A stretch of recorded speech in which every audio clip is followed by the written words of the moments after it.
Good to see all of you after a very busy morning and a lot of things to do in the afternoon. I see almost a full house here. So congratulations on the gender parity issue. Yeah. And I see the house is pretty much filled with both men and women, both half of the sky, as we say in China. So congratulations. Having said that though, my name is Tian. I'm a TV host coming from China Media Group, China Global Television Network. It's my great pleasure to continue not only in winter Davos, but also summer Davos to moderate sessions about gender parity. Today, we are talking this topic with a very new lens. As we all know, progresses in our world today has slowed down over the past few years out of a complexity of issues. So is the advancement of gender parity. Even though we know very well that our world could benefit from gender parity, for example, adding $12 trillion to GDP growth, adding even as high as 35% of jobs to some of the economies, but still, we are lagging behind our goals. So here we are trying to figure out how we can find the solutions. As you know, the World Economic Forum always talk about the big issues, but I know every one of you come here about that big issue with a specific entry point. So that's why I'm so glad and honored to be joined by a very distinguished panel on the issue. Every one of them has been contributing to the solutions, by the way, not just talk about it. So my great pleasure to see Izzah Anwar, who is chairperson of the Social and Economic Research Institute from Malaysia. So good to see you. Because you're doing things, I'm clapping for you. Okay. And go to there in the middle, William Warshauer. William is the president and chief executive officer of TechnoServe. Good to see you, William. I know you're serving women entrepreneurs. 60% of people you're working for are women. So congratulations on that, William. It's also happening. Last but certainly not least, from China, where this conference now is being held, Qian. Qian is now an entrepreneur. She's founder and CEO of Wusawa Advisory. She has been very vocal on women and gender issues here and beyond. So good to see you, Qian. Thank you. Here, I want to say something, not huge, but personal, if I can. Next year, we're going to see the International Women's Conference being held in Beijing, celebrating its 30th anniversary. I remember when I was quite young, working as a volunteer in the traffic direction group, serving for the International Women's Conference back in the year 1995. Me and my friends from all over the world, I only got to know then, had a great time. And seeds for gender equity has been planted even further during that conference and beyond. We are to celebrate that next year. We have a lot of progress, but also a lot of things to work on. And that is why I think right now we need to provide some of our specific entry point about how you have been working on this issue. What are some of the things, or shall I say one thing, that you remember and you are meandering with right now on this topic? Latest interactions, latest stories, latest case study. Share one or two with us now. Shall we? Sure. Thank you so much, Tian, and of course the wonderful panelists and all of you for making time. I think when you asked that, the study that kind of struck me the most was, in fact, we just came from interviewing a group of graduates, female graduates in Malaysia, because we wanted to know what were the challenges they faced, because usually you have about 60–70% of Malaysian universities filled up with females, and they don't really end up in the workforce. And it's interesting to hear I think the key finding was how much value they place on families, on basically, sometimes I might feel traditional kind of set of values, and how they feel that even though sometimes it could be challenging, how much more thankful they would be if there was that degree of support. So even if we talk about gender empowerment and making sure they get ahead, they really feel it also has to take into account the traditional context, the kind of family elements, and this includes, of course, fathers, grandfathers, the elderly, not just spouses. And I think that's why, for me, when we formulate policy, it's a good time to look at the efficacy or impact on the regulation introduced and how it has been normalized, in a way accepted in society, because sometimes, of course, you face pushback. So those graduates, they really kind of speak up their mind and give a few suggestions moving forward. Very interesting. We need to check the temperature everywhere, including from Malaysia. Earlier, I was talking to someone of the World Economic Forum. They say any AMNC are 3 layers meeting: global, Asian, and also China. So I think we have an entry point about the Asian story. Go to you, William. What are the latest takeaways that you have with your personal stories or interactions on the issue? Well, I'll stay in Asia, I think, and I want to say how pleased I am to be a man on this panel. It takes men and women working together to get to parity, so Absolutely. We all have our part to do. TechnoServe. Give extra round of applause for both the gentlemen sitting on the stage and also over there in the audience. That's right. And all of you watching, by the way. And everybody out there, yes. TechnoServe, the organization that I lead, is a poverty alleviation organization. Business solutions to poverty has been our focus for the past 55 years.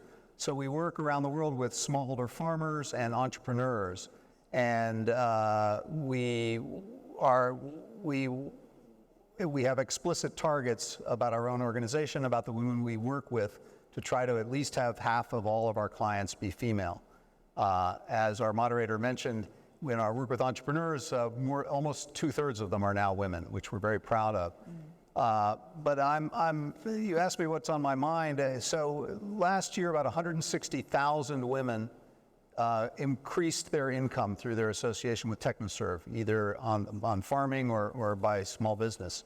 But I was recently in Delhi, staying in Asia, and I met a young woman named Umera. And Umera's came from a poor family in Mumbai.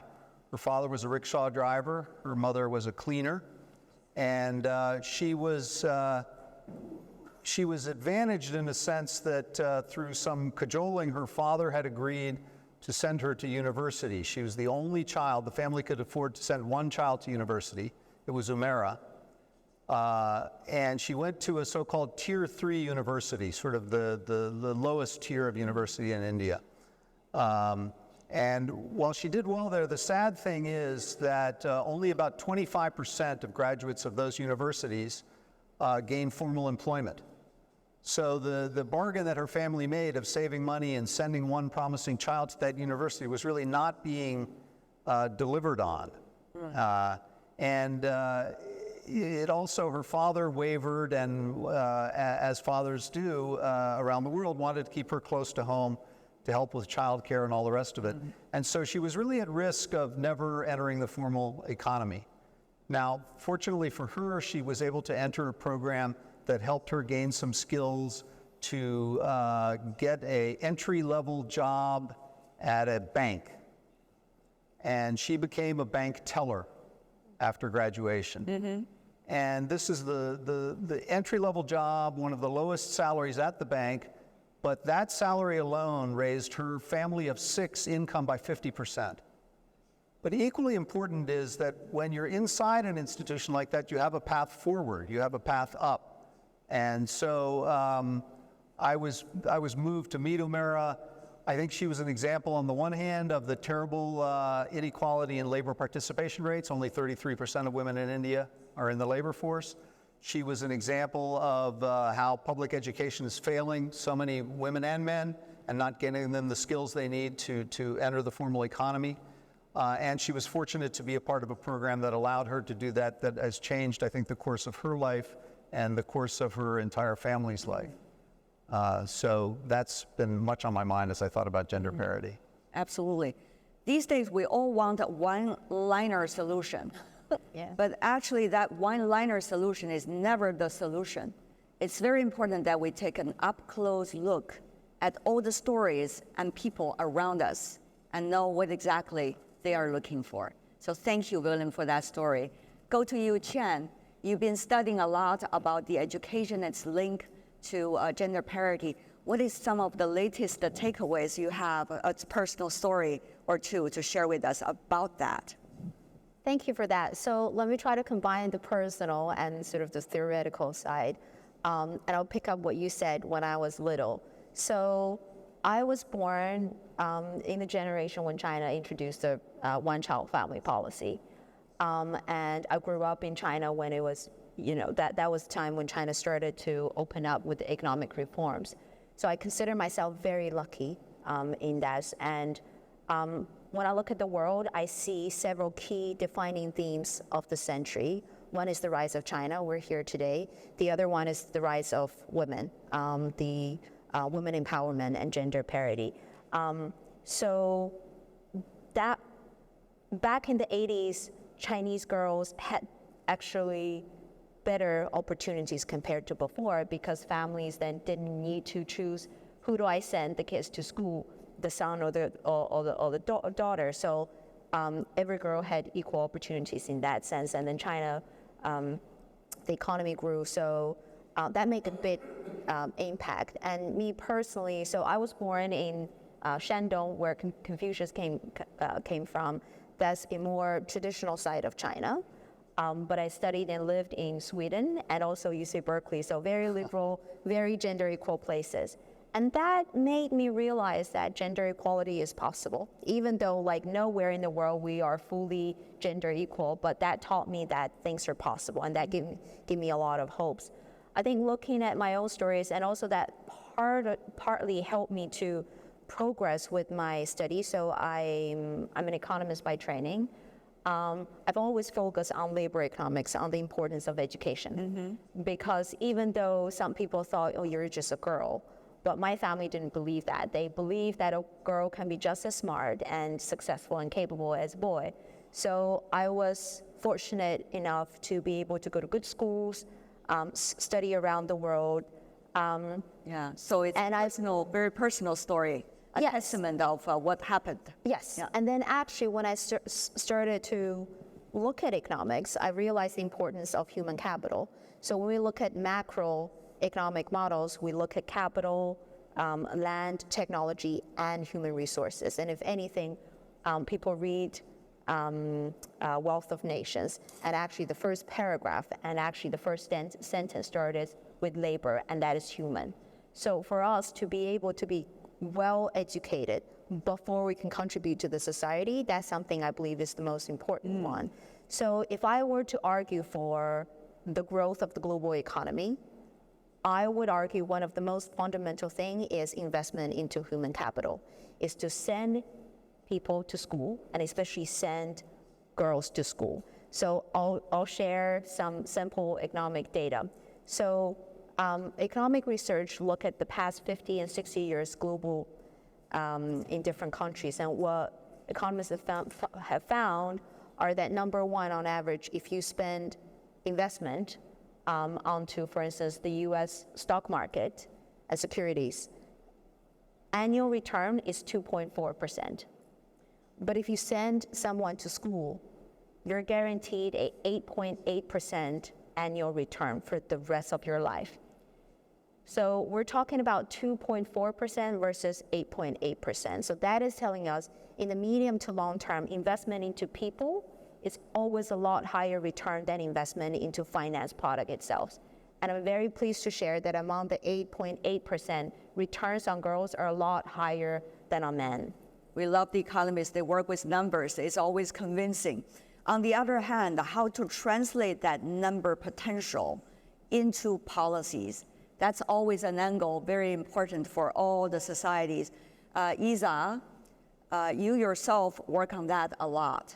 And you also earlier talk about the traditional culture, how it's having an impact on the career and life choices of women. So I really wonder, on the one hand, holding high the gender parity, on the other hand, the flexibility that society needs to show to women and honor their gifts already existing. How does that work in a society like Malaysia? What are the policy advice you're providing to the current administration?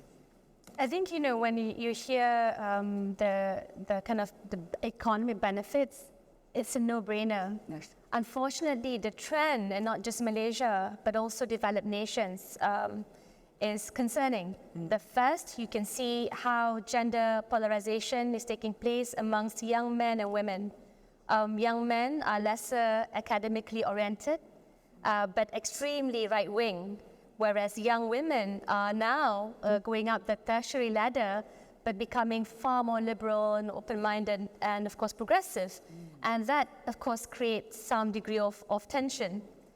This is taking place in South Korea, China, Europe, America, and of course Malaysia is not, an exception. Number two, we talk about even what the WF calls horizontal gender segregation, which means you're also divided this gender bias in labor, because most women will work, not just the informal sector. Most of them have suffered so much when the furloughs took place, but also in the healthcare sector, education sector, which traditionally pays less. And, because of this, again, men, to top it off of this unequal pay conundrum or a problem that they face. And the third, back to what was mentioned by Qian, is the fact that in STEM, the numbers, women, girls are dropping off. And of course, I always encourage my daughter, follow your dreams. Want to be an economist, good on you, right? But the thing is, we need a lot of more girls really interested in pursuing STEM. Back in the day when I was a young student, engineering was the chosen vocation. You have up to 70-80% and female engineers. But that trend, that reality is now really, completely going in the opposite direction. So the landscape for me is challenging. It doesn't mean that, we're not happy with progress. It's just that the world is becoming far more, I think, not as fully supportive in terms of society, normalizing these ideas within the different stakeholders. So what do we do? From government perspective, you see, the introduction of sexual harassment laws. You have, in fact, women that now can take maternity leave up to 98 days. Right. Men, paternity leave up to 7 days. But the reality is, some men get sacked because they took off days to take care of their newborn. And again, women are usually not employed because of this reason. So when you talk about the interface, the engagement with the private sector, I think you have to monitor closely, because issues of equal pay can also be included within the whole framework of data protection, for example. Regulation alone is not enough to normalize it, to make sure it's accepted across the different sectors. So this normalization process really requires all of us to kind of work closer together to the point for data protection specifically mandated so that there's wage transparency at any given moment, right? Are you paying your engineers, female and male, the same? And I bet you're not, right? But the last bit is the issues of displacement. When you say women in Penang and Selangor, in many regions in Malaysia, they are becoming village heads. They are becoming heads of municipalities. They're becoming local councillors. But sometimes it ends up with the elderly village head, that old man that everyone is accustomed to lose his or her job, his kind of placement in society. And that disruption, of course, encourages a lot of backlash. So how do we place, not just this older men, but boys? The emphasis by the government is to make sure you invest in the technical, vocational, educational sectors. Because boys, if you're aligned to that, it's fine, as long as there is career mobility. They get paid adequately. And I feel that every single moment, this is like it's a moving target. Yes. It's challenging, but at least there's ways we can go around about this. That's a beautiful description about the realities today. I think it's not just about everybody agree on the big principle. Yes, everybody agree. It's politically even correct to do that. However, when you implement it, when your benefits is being quote unquote impacted, when you're an employer, when you're a village head, when you are working on your home budget, what kind of choices would you make and how would you implement those choices? Those are the most difficult questions I think needs to be asked. Of course, we're making progress, right? People already realized what is the right thing to do. But whether to do it or not, to do it in the right way, that's another question. To you, Willem, about exactly that. Tell us how you are doing, what have you found out, the current stage of sophistication we really need to have when we talk about gender parity. Well, look, I'm not sure if everyone's read this World Economic Forum survey from last year, but I would recommend it, but it makes very depressing reading. Yeah. Very depressing to see the progress slowing and stalling out and being. That's why we have the three of you on the stage to talk about how we make it not depressing. Don't be depressed. Yes, Willem, go ahead. So we certainly see some of the themes that come out in the report in our daily work with women farmers and women entrepreneurs. I think that the fact that it is on the agenda is encouraging. The fact that all of us here are having this conversation means that the people in this room will go back and influence their governments, their companies, their company suppliers and partners. And so that's encouraging, but it's got to really make change, it's got to filter down. It's not just enough at the top for us to talk about it.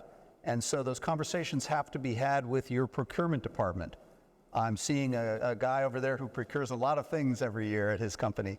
And throughout the company, people have to be able to raise it explicitly and make it explicit. That's the principle. Let me just translate that into a more detailed question for you, Willem. Yeah. You are trying to, in your daily work, link the big organizations, especially businesses globally, with rising entrepreneurs, small and medium-sized companies, especially for women to grow as business leaders in the latter part. So when you were in the discussion with the former group of people, which is the big multinationals, much larger enterprises, how do you discuss with them about translating that into their policies, into their reactions, into their interactions with the smaller and medium-sized companies? Well, there's broadly two cases. There's a multinational that's aggressively interested in it and is seeking out women-led, women-owned businesses, and we can connect them. We run accelerators for just those kinds of businesses. And then there are simply businesses that want the best deal, the best partner. And so there you've just got to focus on competency. The thing that's super encouraging is that we know many of the hurdles that women in business face. Much harder time getting access to credit, much harder time getting access to land, much harder time, they still are asked to do all of the work at home, even when they're running a business. And yet what we see consistently is that women-led businesses perform at or better than those led by men, despite all of those additional challenges that women face. And so the capability is clearly there. When you say better, what exactly do you mean? Because people want to hear what exactly you mean by better. Well, whether it's return on capital, whether it's growth of the business, however you want to measure that the women's businesses are performing at or better than those led by men, despite the significant challenges they face. And so if you're looking to connect with a partner who just is the best business in the area, we can easily recommend women-led businesses, and we focus on incubating and accelerating many of those. There's different cases, but I think we can all be encouraged by that. There's a huge cultural problem here, and you talked about it, and both of you can speak to it from a personal perspective, but I see it time and again, and changing cultural norms is enormously difficult, slow problem. We used to have a blanket consensus, we still have, about gender parity, but how to translate that consensus once again into real actions on a daily basis? Qian, as an economist, how do you see that, especially, for example, where you come from? So let me pause for a second on the concept of gender parity.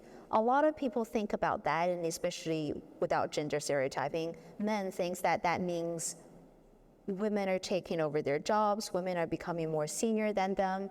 And let me take this opportunity to clarify that that's not the case. We don't want to be more senior than men. We just want equal opportunities and equal possibilities, basically. So let me start from there, and I'll give you some examples of why gender equality and women empowerment is not just good for women, but also good for men, and also good for our future generations, and very good for our global economic growth. So I'm going to quickly quote a few econ studies. So I talk about more education investment means higher incomes for women. And there are also there's one particular study is looking at US census data, finding that on average, when a woman takes one additional year of education, her husband's incomes grows about 18%. Now we can talk about how that causality comes into place. Is it because she's going to be able to help him better with better access to information, making better decisions? That's the side effects, right? Like this can be hours of discussion. Not fair for those women who are not married. Well, that's another example. Yeah, exactly. I'd be very happy to go into, but as I said, so number one, education for women is good for women. And I just quoted that more education for women is better for men as well, higher income for men. Okay. And also we see a lot of studies showing that higher education of women means better results for the children. That means the kids, for instance, premature birth rates drop significantly. The kids tend to grow taller than the other kids. And then also health-wise for both the women and their husbands, their all kinds of mortality rates also reduces. So what I'm trying to say is that really, when you invest in women, when you invest in women's education, you don't just have better women, but you also have better men and better children and better long-term economic growth. So I see no reasons why, not so ever, that we don't want to invest more in women, and that again, gender parity means parity. We're not trying to beat men down or anything like that, but by empowering women, we truly have a more sustainable and better growth for the whole world. I wanted to add on in terms of even having regulation in place, having policies in place to empower women, even from the front of, it's not just women in top levels of positions. I think the issue is making sure that across the social strata, you address the needs of women. One of the ways that we saw the government do this was introduce the ISURI, a fund for housewives. That's for women who are basically caregivers. Number two is also looking at the fact across the social strata, you want women to be part and parcel in the STEM areas. So there's a national policy encouraging that.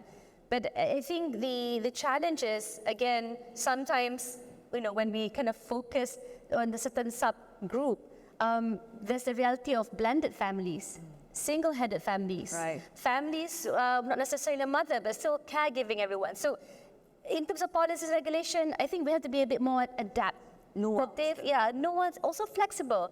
And the problem is maybe sometimes some of the existing laws also require tweaks, and it goes only so far in order to try to change society. So in that sense, I feel that after the pandemic, more the reason we look at the empowerment of women, but more in terms of making sure that safety nets are in place, right? To address the needs of women from the lower income, the more vulnerable segment. More sophisticated approach, more diversified approach on some common consensus is so much needed. When I look at the report coming from World Economic Forum, every year it's very consistent for a long time, and that should be congratulated. Also, some of the major and rising economies are also doing their survey, a national survey, every year. As long as there's an economist sitting over there, we look at these numbers, we will have a very clear, logical approach to all the issues that we're facing today. Having said that, though, some of the numbers we're looking at are only part of the story. That's what I take from your answer. For example, do you only look at the top when it comes to leadership? Do you also look at the middle part of those women in the pipeline, quote unquote, in the supply chain for leadership? And how, for example, education can be done from the early stage so that the seeds are there and they can grow. Another question related to what you three just said. I was in conversation with one of our audience members. She's sitting here, right before we come into the better zone place. How to create an ecosystem for women leaders already existing to create better ecosystem for all, not only for women, but also for the other side of the sky. So all of these questions, we never answered them before, ladies and gentlemen. This is the very first time we are facing it today, right? With this beautiful blanket consensus, shall we say, about gender equity in our world today. So Qian, I'd let you to briefly answer that question, and also William as well, before we open up to the floor, our audience have much better and much smarter question than I do. But to briefly touch on that, please, Qian and William. On the leadership side or women in general? In general, and also some of the benchmarks we are using. How can we be more sophisticated, not only in understanding the issue, but also providing the solutions, as Izzah earlier mentioned. Please. I think in a way, we have many frameworks and criteria and KPIs in discussing this already. Is now time to actually focus on getting them done. Like, instead of how do we increase the numbers, but rather to focus on the work itself, and then the results would come. So I think that would be most important. And can I just also quickly pick up on what Will was just saying? When we look at the reports, we find a bit frustrated. I'm not at all. I mean, I am frustrated, but at the same time, I'm extremely hopeful, because I look around the world. I know girls are working very, very hard. They're going to school. They are working hard. They're joining the labor force participation. In many countries, we're even seeing there are more women getting graduate or college degrees more than men. So this gives me a lot of hope. So when I look down in the next 10 or 20 years, I think no matter what kind of framework and criteria we set up, we will make a huge progress down the road. Okay, and Willem? Well, I just want to support the point that you raised in your question about the networks of professional women. One of the kinds of businesses that we support in Africa in particular are food processing businesses that are taking the grains and making them into flour or oils or what have you. And there's a network of, I think, 90 women who are leading some of those businesses, a very active network, and that sort of support from peers facing some of the same challenges has proven to be very effective. But the last thing I would say is, just to support your point, I can't think of another subject matter where the research across different geographies and different socioeconomic groups is as unanimous as it is about the benefits to the household when women control income and assets. It is dramatic, and it is true anywhere in the world that I've seen the research done. So that for us is the motivation, a large part of the motivation, wanting to make sure that more women are in charge and earning more so the households can do better. They're investing in education, they're investing in nutrition, they're investing in the kinds of things that help the household in the long term. Thank you very much for the three of you share some sparkles with us and raising great questions. I would love to also invite insights and thoughts coming from our audience. You can state who you are and also ask and state your position or ideas, please. Yeah, we have many hands, so this lady first and then we go there, yes. And gentlemen, feel free to raise your hands as well. Thank you very much for this panel. Lovely to meet all of you. My question is for Ms. Anwar. It's nice to see a leader from the region speaking about gender equality. I know in the Malaysian context, you have a lot of women working in the informal economy. Palm oil is a huge industry in Malaysia. A lot of women are working on in those places. What steps and strategies is the Malaysian government pursuing to ensure that women in the informal economy have a safe space to work? given that gender-based violence and sexual harassment is very rife in these industries. Izzah is not a government spokesperson, but she will come in from her own perspective on that. Yeah, thank you very much. We collect a few questions and then we can answer them together. It would be more efficient. Yes, so please. Thank you. My name is Naoko Ishii. I am from Japan.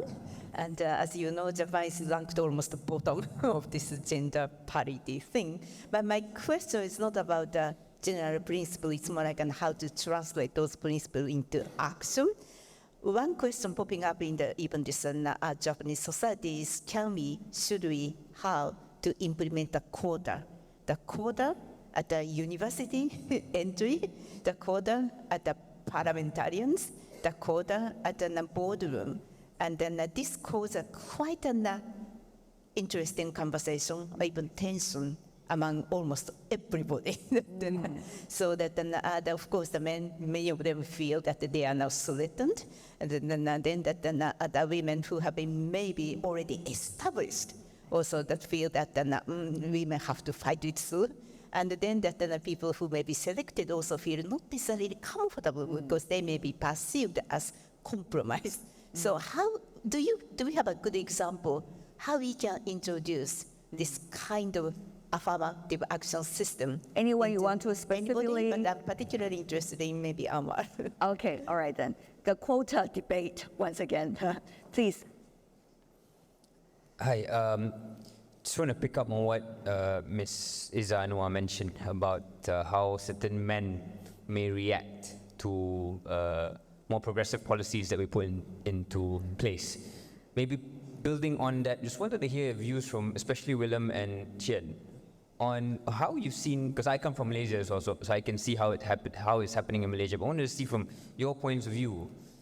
I think a lot of things rely on narratives, and for young men, there is a crisis of masculinity in many societies, on how you actually live up to masculinity in a world where parity or gender parity is the norm and ought to be the norm.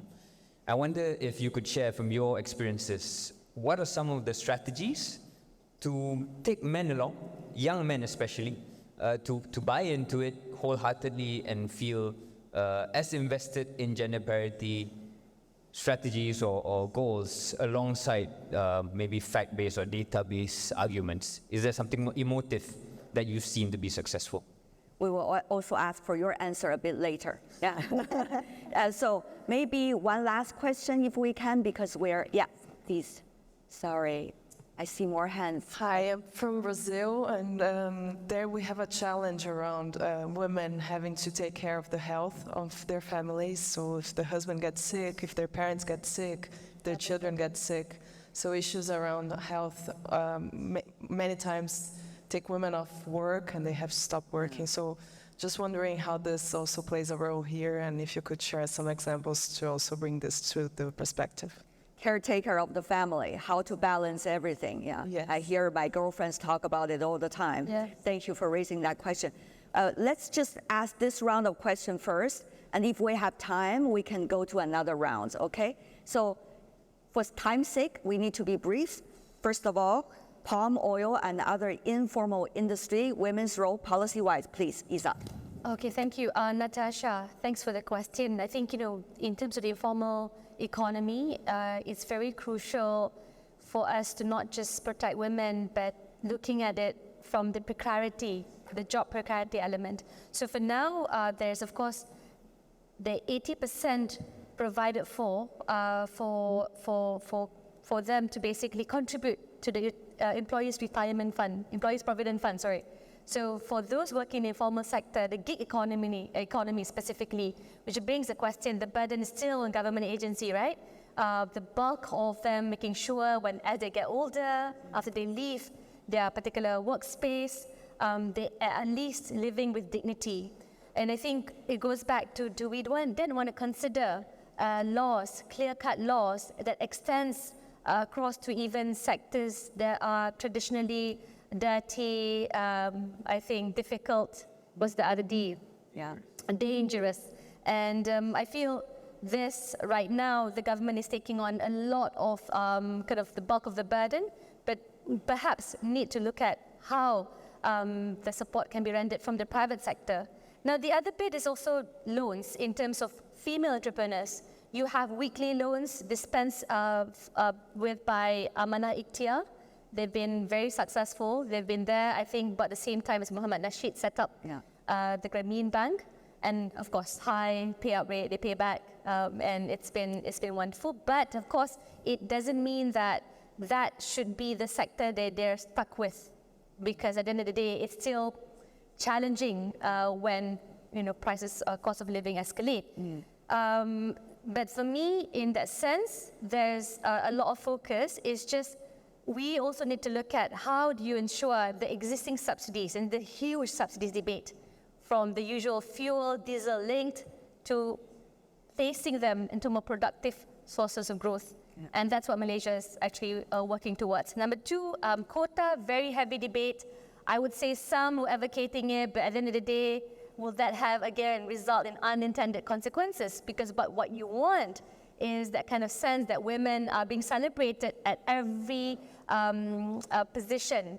Not just, for example, are you paying your cleaners enough? Are we respecting and allowing to at least retire with dignity? So these are the things for me where we are also pushing hard for workers, whatever it may be, to at least have the ability to enjoy the retirement fund. Just for context, 40% of Malaysian workers are not part of the employees' provident fund. So that's one of the agendas that everyone's chasing. Number three, men's reactions. I just want to say it has to be intersectoral, because usually youngest daughter will take care of aging grandpa or aging mother. I see this everywhere. Okay. Some even give up on their studies, and because it will be linked to the degree of intubation that patients go through. So sometimes even in aged care, how many geriatric aspects that you have, right? So even the way you look at sort of the healthcare industry, it will have an impact on home care and of course households. Yeah. So I think intersectorally, when we look at it, even looking at how far Malaysia is aging, it will definitely have this onerous burden on women if we're not tackling it in a more sophisticated and of course holistic manner. You don't have to answer the 3 or 4 questions altogether, but choose one or, no, you're doing a very good job, by the way. Just for the other 2, because we only have 2.5 minutes left. So would you kindly pick some question, maybe a quote question for Qian? Is that possible? Sure. Yeah, please. Are we go ahead? The last sentence to a man? Yeah, okay. Oh, it's okay, I guess. No, I'm kidding. If you want the final words, it's okay too, yeah. Let me pick up on the masculinity part. I think 2 points. One is, as I said earlier, we need to let the men and the society feel that gender parity is not about beating men down or anything like that, but actually it's good for you guys as well. So that when you want to wear pink, you can wear pink. When you want to cry, you can cry. Like, we do not discriminate against you. So it's important to let the men think that it's actually good for you. And so that's on the concept level. On the actual practical, sort of more day-to-day level, I think there are times that we say, oh, you're not supposed to do this, we don't want men to do this. I think it also helps when you give them motivations. Economists always talk about motivations. So when you do something right, we praise you. Like, let's praise them, We give we'll clap for him. Give them the carrot so they'd be more interested to get the reward and do more of that, because they grew up in a time, I'm speaking to the female audiences here, they grew up in a time where they don't have the perfect sort of male models. So they're lost as well. So let's be a bit more understanding and tell them what we want, and at the same time give them the carrots and the sugars and motivations. So they're more motivated to do better. I think the concept and the practicality, it takes a bit of time, but I'm very convinced that we can achieve that. Right. Why don't we break the narratives for both gender and beyond? There are narratives that we women, quote unquote, have to fill in, and gentlemen have to fill in as well, and these narratives are becoming big burdens on all our backs. And why are they even mattering in a way, right? So why do we encourage one another to break all those narratives that are not helpful, that were old, quote unquote, and not should be cherished, but rather be trashed? These can be a question for all of us. That's a great thought coming from you. William, final words. We have 30 seconds. Can you do that? Not really. Your question is a really great one and sort of shows, I mean, culture's already hard, and then this is an overlay on culture which makes it even harder. There's no panacea, there's no easy answer. There are some funny, simple things you can do that we do. We work with hundreds of thousands of farmers, smallholder farmers every year. And increasingly, we never do a training. We only train now in couples, the man and the woman together, which helps ensure that both the partners have skills, which helps ensure that the man knows what the woman is learning and hearing and vice versa, and helps them share success. But I've seen all sorts of reactions to this. I've seen, when I used to work in Myanmar, I asked a woman who was earning a lot of money, new money in a new enterprise, well, what her husband thought. She said, I think he loves me a little more. Unfortunately, that's not always the reaction, but let's hope it is more and more. Yeah. I'll leave it Sweet. there. That's sweet. All these beautiful solutions, whether they are social experiments, whether they are numbers and data to be shared, and whether they are the policies coming from the society that need to be adopted and advised on to the government, all these can be part of the solution. But none of them can be solution if we, every one of us, are not working together to figure out the solutions. So I want to thank our 3 distinguished panelists for their own efforts and for their collective wisdom. Thank you so much. TechnoServe.